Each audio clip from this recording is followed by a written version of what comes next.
Hello. So, as the title and the thumbnail suggest, today I'm going to be talking through my 5 favourite English novels.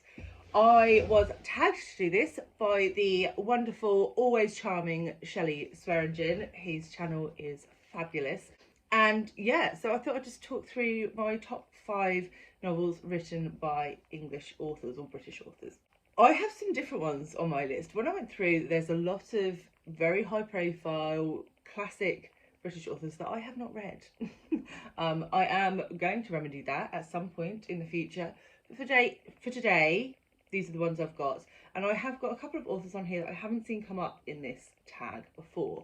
So just for a bit of context, this tag has come about from the video that Eric Carl Anderson did, where he was discussing his top 5 British novels, and then it was sort of picked up by BookTube and turned into a tag. So I think it's fantastic that everyone's talking about their 5 favourite British novels. And without any further ado, I'm going to talk through mine. I'm going to talk through them in order of oldest to newest. And without any further ado or waffle, I actually have 2 that were published in 1847.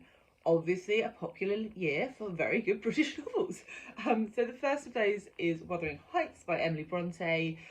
This is a fabulous book. I think most people are aware of it. I'm not going to go into huge amounts of detail, but it is a Marmite book because it basically deals with toxic relationships, and it is quite often marketed as an epic love story. It's not an epic love story. It is a completely toxic, abusive relationship, but I love it for that. I love the drama, I love the darkness, I love the fact that the moors where Wuthering Heights is set is sort of a character in its own right. And yeah, so absolutely love that book. I read it at school. It's well overdue a reread. But yeah, it certainly was one of the books that kicked off my interest in classics. The other book published in that year was Jane Eyre by Charlotte Bronte. So again, a very popular book that many people have read. I did read this as an adult, where we follow Jane as she goes to be a, like sort of like a housekeeper at the house of Mr. Rochester, and things happen at that house. But this was so well written that I remember the first section where she is in like a boarding school was a little bit slow and feels a bit disconnected from the rest of the book. But overall, this was quite a compelling book. It was really fast paced. It didn't have that sort of slow, sluggish feeling that a lot of classics can have, and it definitely worked for me. So yeah, the Bronte sisters were kicking ass that year. Let's just say that. Then we move forward a few years to 1891 and Tess of the D'Urbervilles by Thomas Hardy. This was my first, and at the time of filming, my only, but by the end of this month, hopefully not my only, Thomas Hardy that I've ever read. And in this we follow Tess, who, her family is sort of suffering with poverty, and she's sort of sent off to this farm.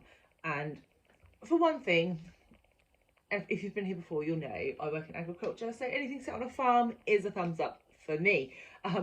But this is dark. This turns real dark real quick, particularly the end section. And I love a dark book. The more emotionally destructive a book, the more I like it. So yeah, absolutely love that one. Now we are going to move forward quite a bit. We're going to move into 1937. And I didn't realise that this book was written in 1937. I thought it was written a lot later. But that is The Hobbit by JRR Tolkein. So you could move in Lord of the Rings here, but The Hobbit just holds a real special place in my heart. And really kicked off my love of fantasy. And my dad read this to me as a child. I reread it as an adult. It's a fabulous book. I have my beautiful edition over here.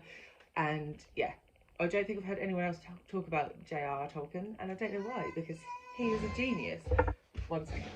Right, sorry. Nap time. I didn't manage to finish filming in nap time, so we have just woken up Charlie. You say hello, Charlie? No. And so the last book that I wanted to talk about, again, is one I haven't seen on other people's lists and was published in 1995, and that is The Northern Lights by Philip Pullman. So this is another children's book, and I absolutely through this trilogy when I was a child. It's so interesting, it's so different. We follow Lyra, who is a young girl living out at sort of alternative Oxford College, and her demon Pan, and this whole concept of always having a soul outside of yourself was really interesting. And yeah, it's a fantastic book. If you haven't read that trilogy, you're missing out. And so those are my top 5 favourite novels written by British authors, and I'm going to tag a few people to tell me theirs. I am not properly prepared for this, so I don't know who's done it and who's not, so I'm just going to tag some people and see what comes out of the woodwork. So I'm going to tag Kristen from Enter the Book, Scott and Nell from Gunpowder Fiction and Plot, Nikki at Red Dog Reads, and Emily at Novell Novels. There we go. So yeah, I'd love to see all of your answers, and I will see you all very soon with another one. Bye. You gotta say bye, Charlie.